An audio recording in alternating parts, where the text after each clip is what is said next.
Mic check. 1, 2. Are we recording? Hi, I'm Michelle Bernstein, an award-winning chef, restaurateur, and mom. I have a lot on my plate, including my psoriatic arthritis symptoms. That's why I was prescribed Cosentyx. It helps me move better. Cosentyx secukinumab is prescribed for people 2 years of age and older with active psoriatic arthritis. Don't use if you're allergic to Cosentyx. Before starting, get checked for tuberculosis. An increased risk of infections and lowered ability to fight them may occur, like tuberculosis or other serious bacterial, fungal, or viral infections. Some were fatal. Tell your doctor if you have an infection or symptoms like fevers, sweats, chills, muscle aches, or cough, had a vaccine or plan to, or if inflammatory bowel disease symptoms develop or worsen. Serious allergic reactions and severe eczema-like skin reactions may occur. Learn more at 1-844-COSENTYX or Cosentyx.com. Ask your rheumatologist about Cosentyx. This is the Roger Stone Show on 77 WABC. Mid-chip, yeah. Roger Stone and nothing wrong. They wanna get me like I'm Roger Stone. Roger. They wanna get me like I'm Roger Stone. They wanna frame me like I'm Roger Stone. Yeah, they want me gone. They wanna frame me like I'm Roger Stone. Welcome. This is Roger Stone, and this is The Roger Stone Show here on WABC, making AM radio great again. Happy Father's Day to all the fathers out there. My daughter Audrey took me to church at Coral Ridge Presbyterian Church, even though I'm baptized as a Catholic, and then out for a little chicken parmesan afterwards. It's already started out as a great day. I want to remind you that you can listen to The Roger Stone Show, in fact, the entire WABC lineup, by going to 770 AM on your AM dial if you live in the greater New York, New Jersey, Connecticut area where I grew up, or you can go to WABCradio.com. Or here's my real advice, download the WABC radio app. That way you won't miss an incredible lineup. First, there's the great Sid Rosenberg in the morning, a must-listen-to show. If you're a night owl, you're not going to want to miss Frank Morano's The Other Side of Midnight. Of course, the undisputed queen of gossip, Cindy Adams. My good friend Larry Kudlow, who had me on his show yesterday, the apostle of supply-side economics and the quarterback of President Donald Trump's refurbishment and reignition of the most robust economy in American history. A longtime friend of mine, Rita Cosby, there's a lady in the know. Greg Kelly, who does a great show as well at Newsmax. And then there's American's mayor, Rudy Giuliani, only the greatest mayor in New York City history. And his son, Andrew Giuliani, who, believe me, folks, is going to be governor of New York State someday. My old friend, Judge Jeanine Pirro.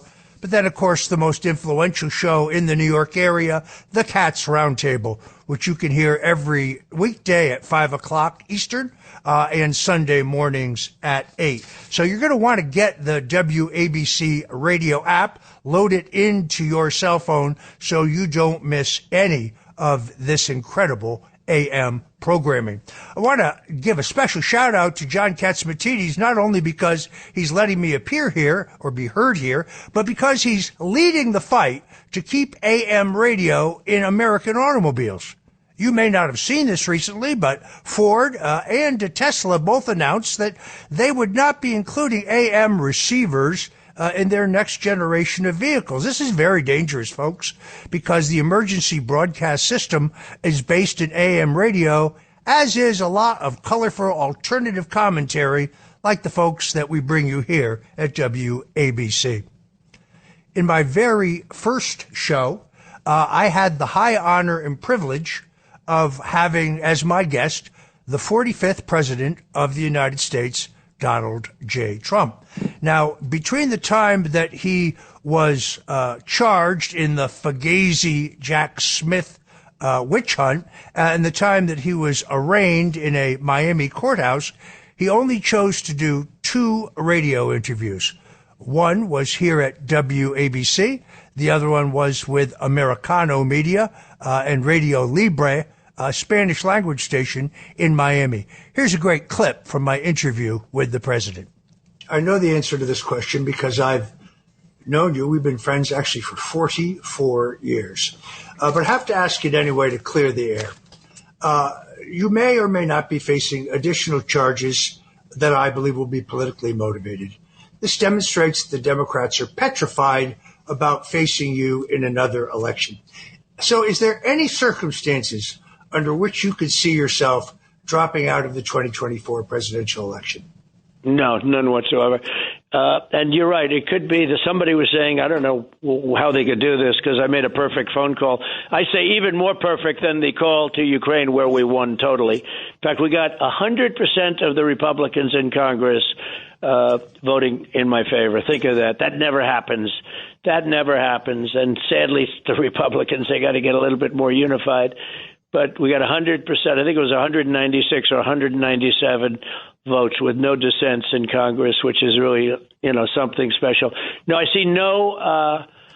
see no case in which I would do that. I just wouldn't do it. I wouldn't do it. I had opportunities in 2016 to do it, and I didn't do it. And some pretty big opportunities. Yes, there were people that saying, well, it's not going to happen. And we did it. We ran a great race.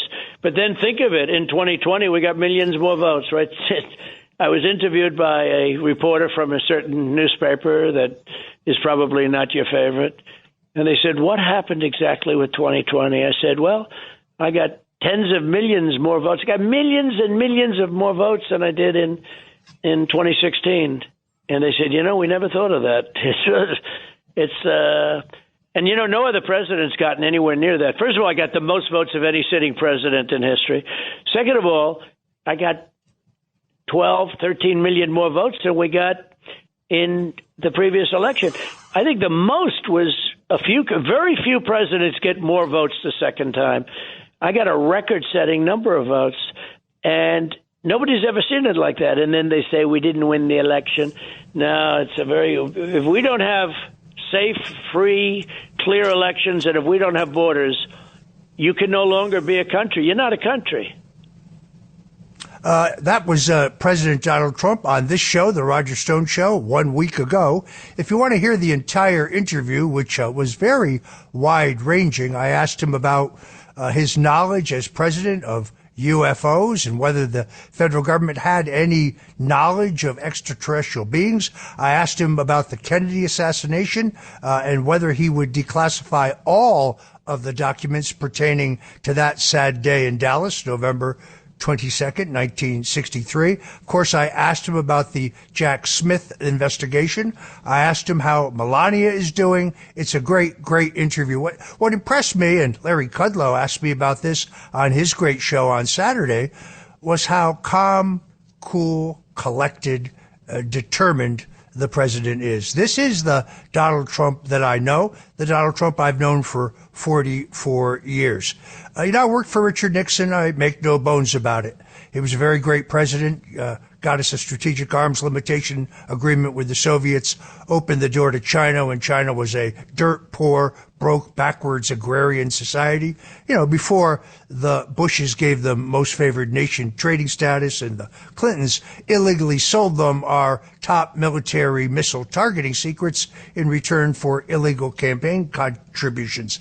I worked for Senator Bob Dole, one of the greatest men of the 20th century. I was an assistant to him in the U.S. Senate, as well as working on his presidential campaign. Neither one of them, not even close to the toughness and resilience of Donald J. Trump. Joining me now is our guest for the day. That is David Schoen. David Schoen is a criminal defense attorney who represented Donald Trump in the second impeachment. That was the Ukrainian witch hunt. David Schoen is a graduate of Columbia University Law School, where he got his Master's of Laws. He is also a graduate cum laude, where he got his Juris Doctor from Boston College Law School. David Schoen is a unique attorney because he is that rare attorney who not only understands the law, but understands the overlay of politics and what's going on in public and how those things impact what is happening in the courtroom. David Schoen has represented the ACLU in Alabama for most of their major impactful cases over the last 25 years. He has represented the Democratic National Committee in the 1990s and again in 2021 in Voting Rights Act. He has been awarded by the American Bar Association their National Pro Bono Publico Award, and in getting that, the Bar Association noted that his cases have done more to change public institutions in the South than the works of any lawyer in the area of prison reform, jails, foster care, public education, and indigent defense. He's not a Republican, but he is a constitutionalist. He is, without any question whatsoever, the smartest lawyer I know. Full disclosure, had my case in which the government ultimately had to admit in the final unredacted section of Robert Mueller's report that they'd found no evidence whatsoever against me regarding Russian collusion, WikiLeaks collaboration, or any other crime.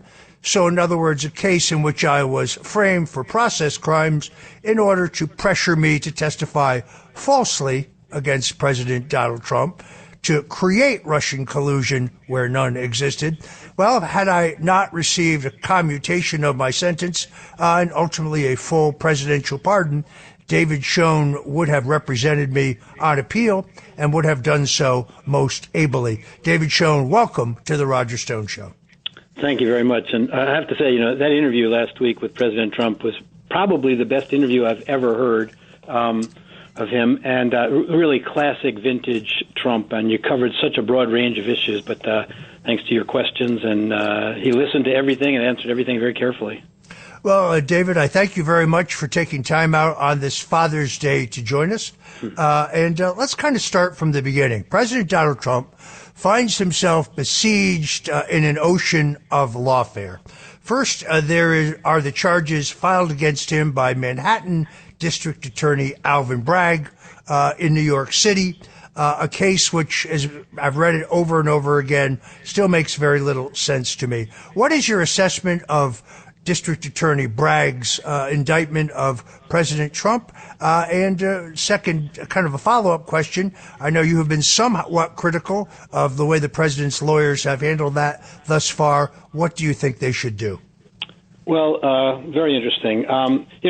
One thing we are seeing with these recent cases, the New York and the Florida case, is that the media, while they haven't learned their lesson completely from the Mueller committee business, seems to be on to something. I'll get to that in a second because I have in front of me a couple Wall Street Journal pieces about the Florida indictment. But about the New York indictment, I think it's outrageous. I think that there's a great deal of material in Mr. Pomerantz's book, a man who was brought in as a special counsel to the district attorney's office in Manhattan, who then resigned, about all of the pushback in the office. The office itself, Bragg himself, recognized the case shouldn't be brought. Now, it's easy to consider any case from the distance and not be one of the lawyers involved. But what I think the obvious moves in that case are the following. There has been a recusal motion filed, a motion to disqualify the judge. I think that absolutely is meritorious.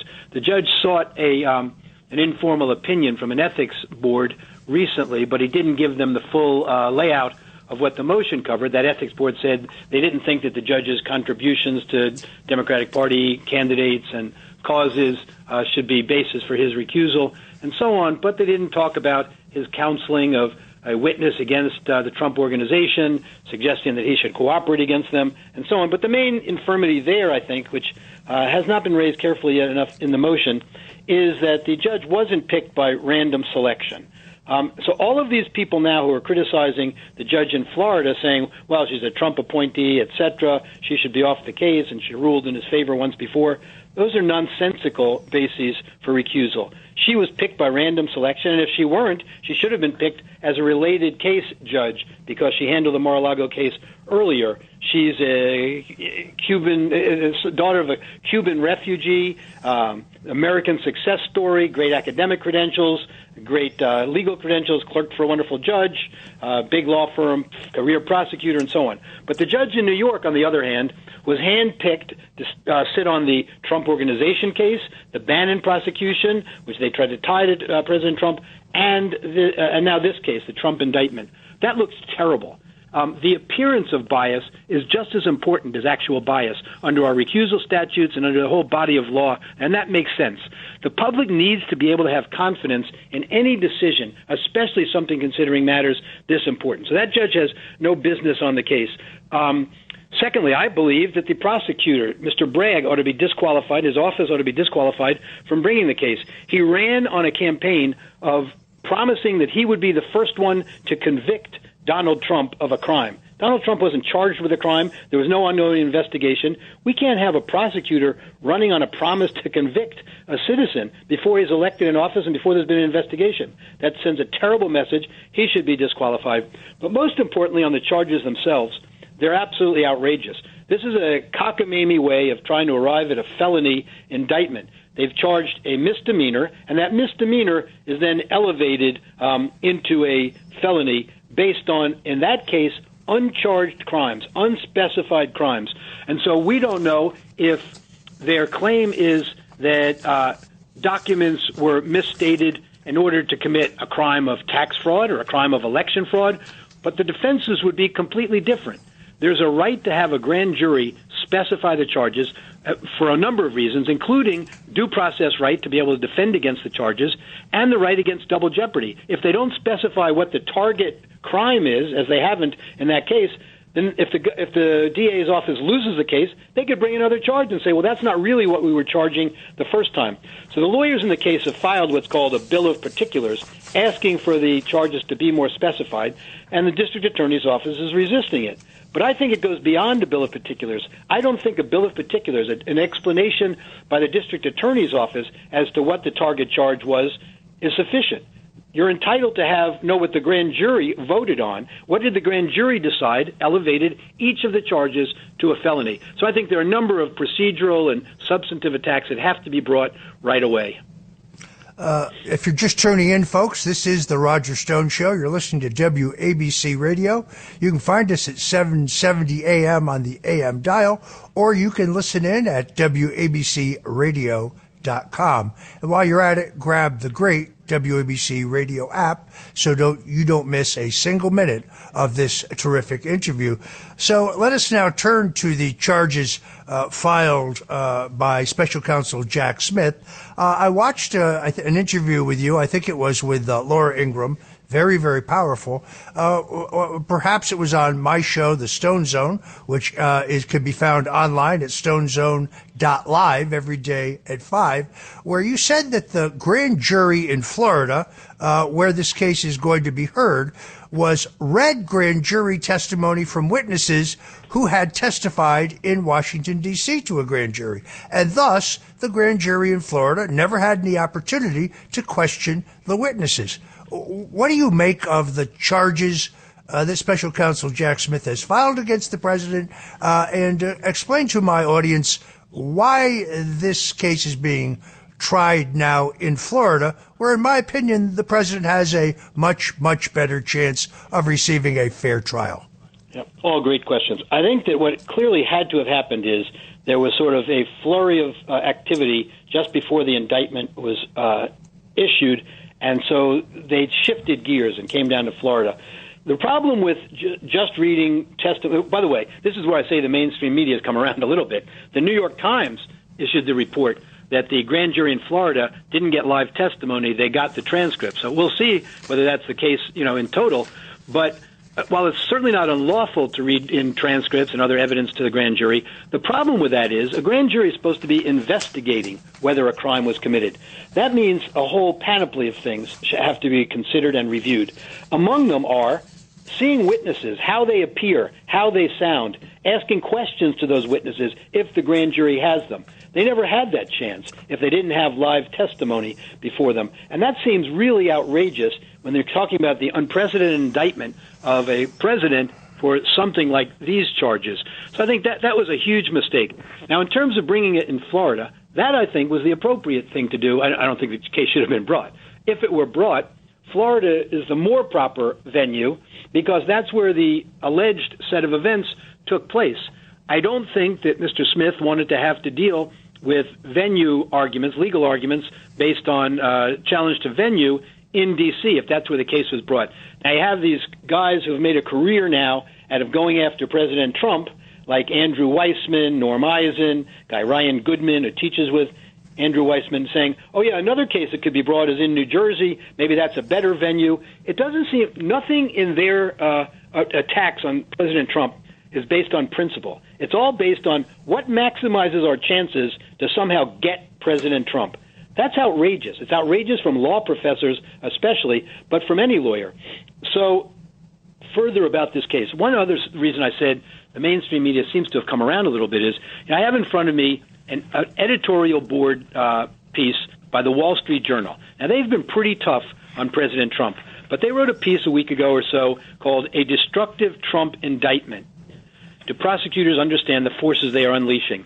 And it goes on and on, but one of the things the Wall Street Journal editorial board says is the charges are a destructive intervention into the 2024 election. That's the Wall Street Journal. You have another piece, an op-ed in the Wall Street Journal, Clinton's sock draw and Trump's boxes, by the lawyer who challenged, tried to get presidential records once before and made the claim that Bill Clinton had taken presidential records, or records he wasn't allowed to take. And the court, ironically, Judge Amy Berman Jackson, a real Trump hater, ruled that President Trump was entitled to keep those documents. That essentially the Presidential Records Act trumps, no pun intended, or preempts other provisions, and therefore a president, when in office, can decide what are presidential records, what are personal records. Has nothing to do with classified or not classified. It's presidential versus personal, and that there's no judicial review of that. So that's going to be an interesting issue that plays out in the case, the interplay between the Presidential Records Act and the so-called Espionage Act when it comes to records. There are a tremendous number of legitimate legal issues to be raised in the Florida case. Naturally, no issue should be raised before it's carefully researched and there's a good faith basis, but I don't think you'll have any responsible lawyer in the case who would do such a thing. But you have to raise all of these cutting-edge issues in any event. Just to correct you, I think you inadvertently misspoke. Judge Amy Berman Jackson, with whom I'm all too familiar, ruled that President Clinton could keep presidential, in this case, tapes in his. Sorry if I said something else. In his socks drawer. But the argument that the controlling law here is not the Espionage Act of 1917, but the Presidential Records Act.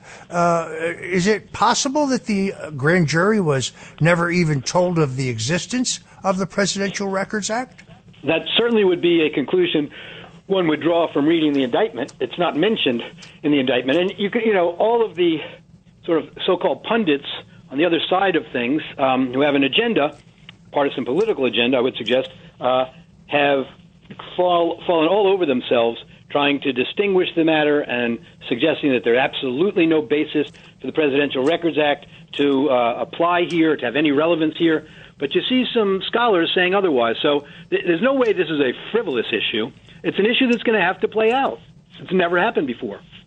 Well, I noticed former Attorney General Bill Barr was all over the morning shows. I think that he's upset about the fact that I believe it's the Eighth Circuit, unsealed a report in Georgia regarding election integrity and the machines there. So he may be feeling a bit on defense this morning. But he is saying that not only does he believe that Jack Smith's indictment of Trump is valid, I think he is biased, but also that he believes that charges will be brought against the president in connection with the events of January 6th. Now, a week ago on his Twitter feed, where he has me blocked, but I can watch him anyway, Andrew Weissman said that he was confident the president would be charged in connection with January 6th, although I believe he's done nothing on January 6th other than exercise his First Amendment rights to question the anomalies and irregularities in the last presidential election. But Bill Barr now echoing that. So if Mr. Weissman and his allies, who I think have a disproportionate amount of influence on this Justice Department, believe that they need to venue shop a second place to indict Donald Trump regarding his handling of documents, in other words, New Jersey, because they claim that he mishandled documents at Bedminster, that would indicate to me that they don't intend to seek a second venue, all of all of this proves that this entire thing is political. It's not about the law. It's about getting Trump. I don't think there can be any reasonable person who could say this isn't political. I hear them all the time saying, oh, no, national security, et cetera. No one ever suggested really in any seriousness that anything President Trump has done here jeopardized national security. They focus on the nature of the document and say it could be. But listen, President Trump certainly had a lot of intelligence matters in his mind. Former presidents routinely are given regular intelligence briefings. So if somebody wanted to, spread information around, that wouldn't be a difficult thing to do. But that's not what no one here has suggested he did anything to hurt this country or that hurt this country. But in terms of, Andrew Weissman and the influence, by the way, I think it's a very important point to make. You have this cottage industry that Andrew Weissman, Norm Eisen, Joyce Vance, and other people, it's Ryan Goodman now, have taken on. So it made it their life's work to get President Trump. Norm Eisen, who was supposedly an ethics counsel in the Obama administration and then was made an ambassador, now wrote a treatise on why President Trump should be impeached, convicted, thrown out of office, barred from office, jailed, etc., before there was even a real investigation. He then got himself a place on congressional committee, supposed to be investigating this kind of thing. Then he was advising the January 6th committee, and now he and Weissman and others, Joyce Vance and others, have written about a 185-page memorandum, apparently, according to the press reports, designed to get Lisa Monaco's attention, the number 2 person at the Justice Department, giving her a roadmap on how, why, where, and so on President Trump should be indicted. That's pretty outrageous, this whole cottage industry of private prosecutors here. Having raised that point, by the way, there is an interesting legal argument. It's been rejected in part before an application in D.C., but by, a judge, very anti-Trump judge, as an argument at least challenging the authority of the special prosecutor, of this Jack Smith in this case, to bring these kinds of criminal charges. There's an interesting law review article 2 scholars have written about why Mueller didn't have the authority even. And so, again, these cutting-edge arguments have to be made as long as they can be made in good faith. I think that, they seem to believe right now that indictment is the, best tool to use to get President Trump, and maybe if they mount sufficiently that'll put him out of the race. And so you might see indictments in Georgia. That district attorney seems to believe her constituency wants an indictment, and she's up for re-election. So she said, well, we have to get the police on board, and we'll be announcing something in July. So it costs her nothing, I think she thinks, politically to bring it, and it gains her a lot politically. And then the January 6th thing. I happen to think, I don't know why anyone would have to rate these things, I happen to think that if they brought charges against President Trump, so-called insurrection or whatever, the events of January 6th, I think that would probably be the single most ill-advised of all of these ill-advised political prosecutions, and would really send a terrible message about the First Amendment and otherwise political discourse, period, to the American people, and certainly be at odds with the FBI investigation about what happened that day. It would be at odds with the words of President Trump's speech that day that people point to. But, we'll see. I don't think anything is beyond them at this point. If you're just tuning in, folks, this is the Roger Stone Show. This is WABC Radio, 770 AM on the AM dial. You can also listen at WABCRadio.com. And once again, I urge you to get the WABC Radio app so you don't miss any of the great programming here at WABC.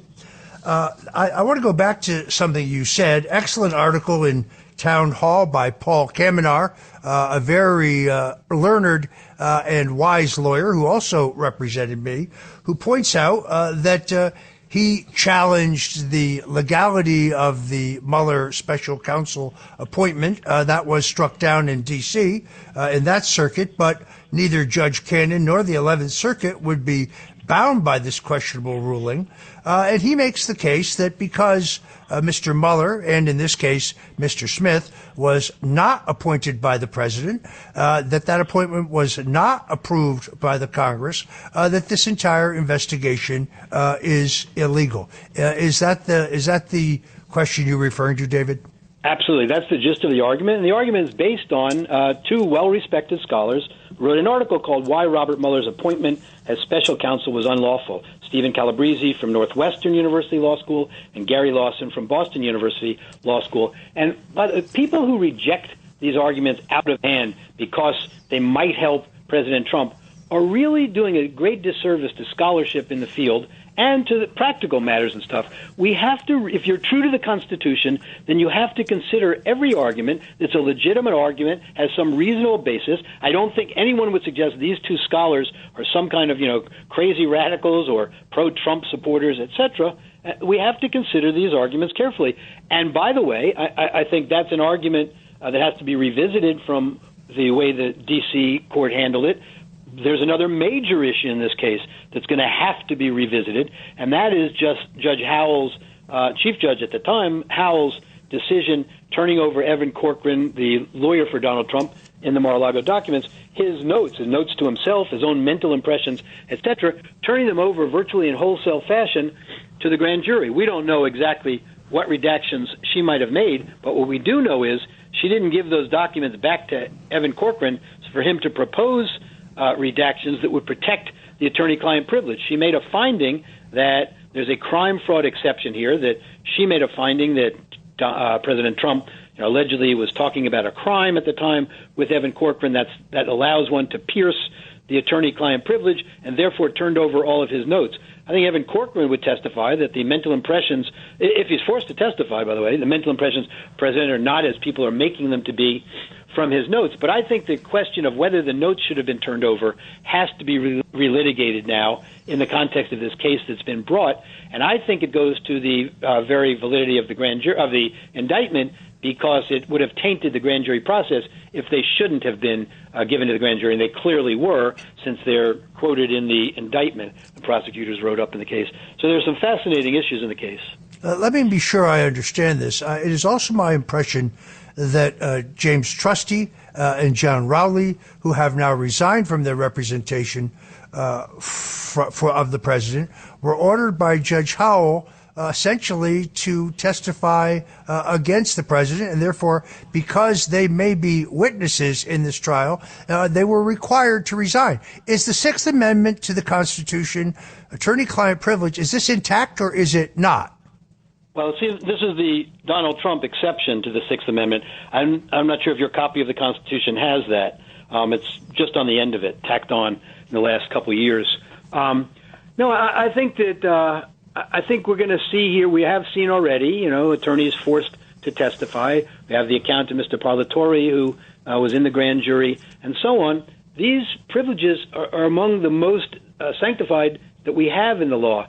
So we have to be very careful when we're applying something, an exception, like the crime fraud exception. What I think has been missed here is, even when it comes to, when there's a finding that the attorney-client privilege can be pierced by something like the crime fraud exception, it can only be pierced to the extent it's reasonably necessary, is generally the language used. We don't turn over notes in wholesale fashion. We have to show, there's a case in the 11th Circuit, and that's where this is going to come up, that really kind of punted on the question. But the second prong of that question is whether the documents or information turned over that otherwise would be privileged is tied to or related to the so-called crime at issue in the crime fraud exception. It has to be reasonably tied to that. The court kind of it didn't answer that question in the case in re grand jury subpoena in 2021, but you can be sure that's going to be a question raised in this case. Perhaps it is a sign of the success of President Trump's critics that we've spent this much of the interview talking essentially in defense of President Donald Trump, perhaps the greatest president since Abraham Lincoln. And we haven't talked about the incredible evidence of corruption, money laundering, treason, and pay for play by President Joe Biden, his son Hunter, and his brother Jim Biden. All these people who jump up and down endlessly talking about the rule of law don't seem to be very committed to the rule of law when it comes to our current FBI director, who seems to me to be stonewalling a legitimate request for documents from the House Oversight Committee. It is now absolutely clear to me, based on the many interviews that I have watched and the interviews that I have read, that members of the U.S. House have seen absolute evidence, written evidence, documentary evidence, and have heard witnesses who can document a bribery scheme by Joe Biden when he was Vice President of the United States, in which both he and his son Hunter both received $5 million bribes in return for Joe using his influence to pressure the Ukrainian government by withholding U.S. funds into firing a Ukrainian prosecutor who was investigating Burisma and its ties to the Biden crime family. But you won't see this leading the news on CNN or MSNBC. By the way, I don't get my news from CNN for the same reason I don't eat out of the toilet. You won't see any of the mainstream media talking about this. So to a certain extent, this attack, this across-the-board attack on President Donald Trump is really meant to distract from the fact that the President of the United States is in deep kimchi here. There are certainly, without any question, more grounds to impeach Joe Biden today than there ever were to impeach Donald Trump, either in the Russian collusion impeachment, which was a hoax. Robert Mueller's own report, in my case, said that he'd found no evidence of Russian collusion, WikiLeaks collaboration, or any other crime. And John Durham, in his report, indicates that the FBI, the CIA, the President of the United States, the Vice President of the United States, Joe Biden, the Attorney General, Loretta Lynch, the FBI Director, James Comey, the CIA Director, John Brennan, the Acting Attorney General, Rod Rosenstein, knew that there was no probable cause, no evidence whatsoever to justify the FBI opening the counterintelligence investigation called Crossfire Hurricane, and therefore no rationale, no legal rationale for the appointment of Mr. Mueller whatsoever. So here's my question, David. You have poured over the Durham report. Mr. Durham, for reasons I don't understand, brought prosecutions of people at the lowest level of the Obama-Clinton crime family, essentially charging the guy who drove the getaway car in a bank robbery with double parking, letting the bank robbers testify against the driver, thus incriminating themselves, but then let them keep the loot.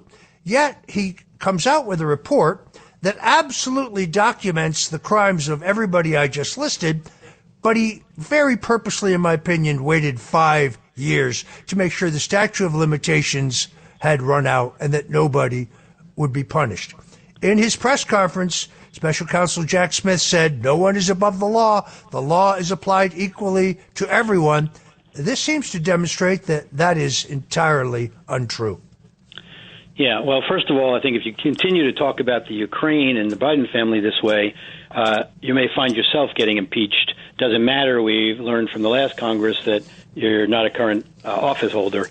So, in fact, I wrote an op-ed at the time when President Trump was first impeached on the Ukraine matter that he's being impeached for making a call asking for an investigation. We should all want an investigation. And so they said that was, more than that. In any event, on these serious questions you've raised, the Durham report, in my view, is too little, too late.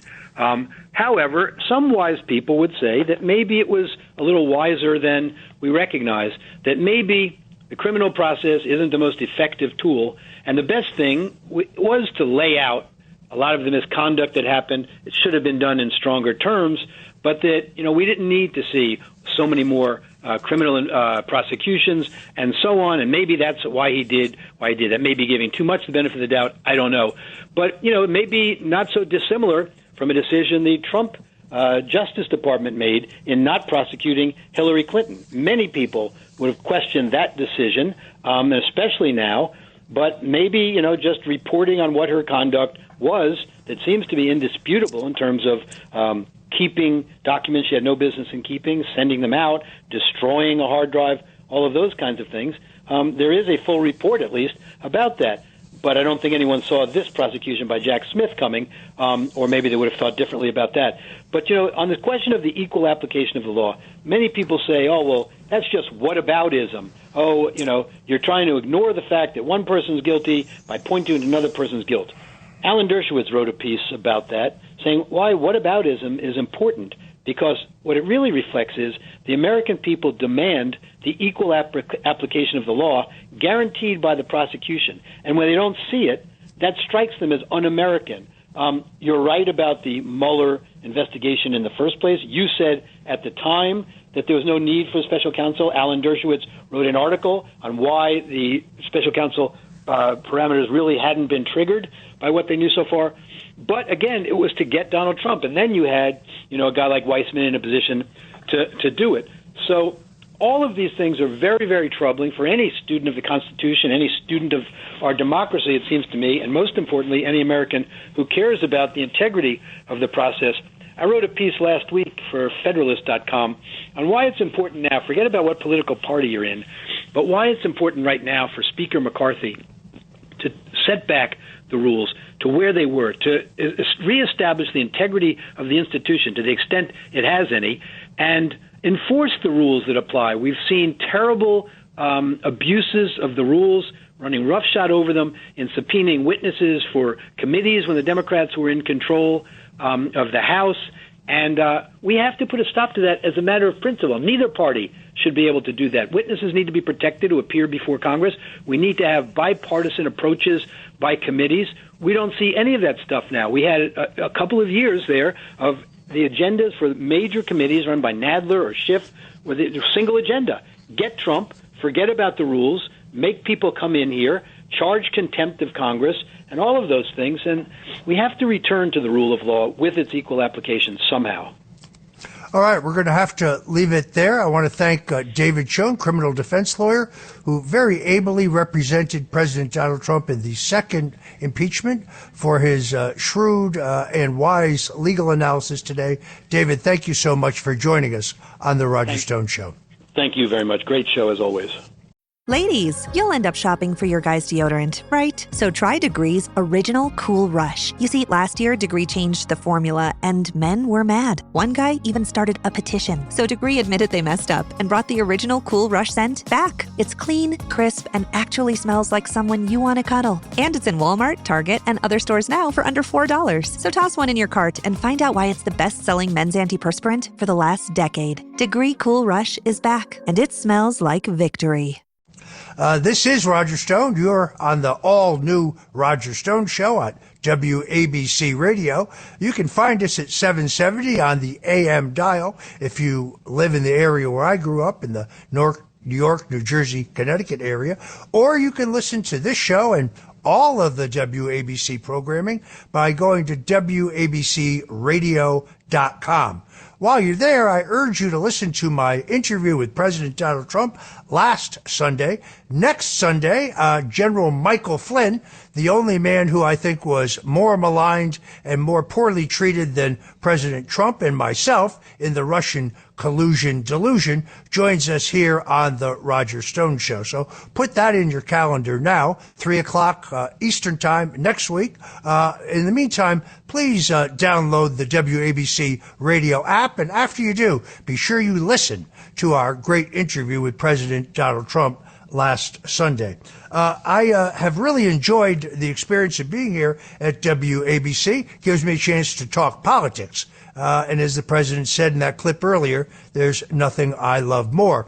House Republicans this past week failed in an effort to censure Congressman Adam Schiff. Now, Adam Schiff is perhaps the greatest con man, huckster, and congenital liar to ever serve in the U.S. House. He broke both House rules and the law by leaking my classified testimony before the House Intelligence Committee. He said repeatedly in public that I lied to cover up for Donald Trump. Well, Congressman, cover up exactly what? The Russian collusion? There was none. The WikiLeaks collaboration? Robert Mueller said in his final long redacted report that he could find no evidence of same on my part. So unfortunately, the House Republicans fell 20 votes short. I think this is largely because the motion to censure included a requirement for the payment of a $17 million fine, which is most probably unconstitutional. Nonetheless, I give credit to Florida Congresswoman Anna Paulina Luna for having the courage to put this censure motion forward. But sadly, among those who voted against it, 20 Republicans, are Thomas H. Kane Jr. of New Jersey, a freshman whose father is one of my political heroes and whose first campaign for governor in 1981 was my first gig as a political consultant flying solo. I also handled his reelection in 1985. It's very sad to see how far the acorn has fallen from the tree. Also voting no on the Schiff motion was Mike Lawler, freshman of New York. Very disappointed in you, Mike. And then, of course, there's Mark Molinaro of New York. I could read the entire list of shame, but I really don't have time, other than to say that there is a silver lining. Adam Schiff is running for the United States Senate. And had this censure motion passed, well, Pencil Neck would have used it to raise millions of dollars. He would have worn it as a badge, and California's Democratic primary is sadly a left-wing orgy. So it only would have benefited him had the House passed this censure motion. I personally think that he is guilty of many illegal transgressions, including, I think, treason. We now know that your second Ukrainian impeachment hoax was actually designed to hide the fact that the Clintons did, in fact, take a bribe, and that Joe Biden was not the one trying to influence Zelensky. The person trying to influence Zelensky to end an investigation into his misdeeds was Joe Biden himself. That's all I have to say, other than to say, if it's Schiff, flush it. For those folks at the FCC, I said Schiff with an F. I want to also acknowledge that since we've started the Roger Stone Show, I have gotten a huge amount of incoming mail, most of it positive, not all of it. But I do have one here from Baby John in Staten Island says, I've seen you post online on Twitter. By the way, I'm at Roger J. Stone Jr., Roger Stone Jr. on Twitter. Would love to have you follow me. Since I'm banned for life on Instagram, banned for life on Facebook, banned for life on YouTube, and banned for life on TikTok, Twitter's the only place you'll find me other than Truth Social. And at Truth Social, I'm Real Roger Stone. Anyway, Baby John goes on to say, I've seen you post pictures of your Sunday gravy, and I'm curious as to why you call it gravy and your recipe. He's referring to my Sunday sauce. Many people in the New York, New Jersey, Connecticut area refer to gravy. Others call it marinara sauce or spaghetti sauce. Doesn't really matter whether you call it sauce or whether it's gravy. All that really matters is that it's good. This is my mother's recipe, which means it was my grandmother's recipe. Yes, don't let the name Stone fool you. I'm half Sicilian. I'm Sicilian from the waist down. Here is the recipe in short. You dice some onions and you mince some garlic. You now saute the onions in some olive oil until they are translucent. Then and only then do you add the garlic. You have to remember that garlic has a much lower burning point than onions, and whatever you do, you don't want to burn the garlic. Once that has sauteed for a bit, you throw in a mixture of 1/3 ground beef, 1/3 ground pork, and if you can take out a mortgage to buy it, 1/3 ground veal, and you brown the meat. Now, this is where it gets key. You add 2 or 3 cans of San Marzano tomatoes. Now, let me be clear. San Marzano is not a brand. San Marzano is a type of tomato grown in the San Marzano Valley of Italy.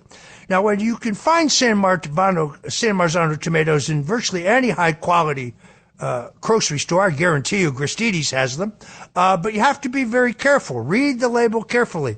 If it says San Marzano style tomatoes, well, you've got Fugazi tomatoes on your hand.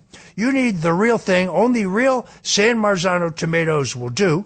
You dump them into the pot, including the juice. After that, you add your oregano, You add your marjoram, you add some basil, and you let it cook on a very low heat for, 3-4 hours. Being careful not to ever let it burn.